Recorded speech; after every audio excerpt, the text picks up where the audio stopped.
Kaya nananawagan ako dun sa mga kapatid o mga kamag-anak na umaasa sa mga kapatid nilang OFW na nakikipisan pa rin sa mga magulang kahit may asawa na.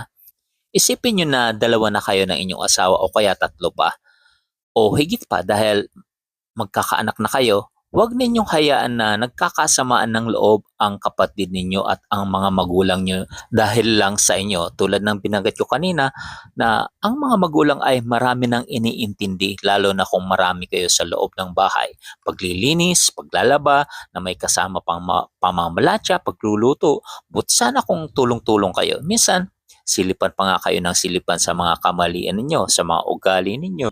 Tapos ang mga magulang nyo pa ang nag-aalaga sa mga anak nyo, yun bang inaabuso na natin yung lakas ng mga magulang natin kung ganito nangyayari. Tapos kayo pa lamye-lamyer na lang, pag-alagala sa lansangan,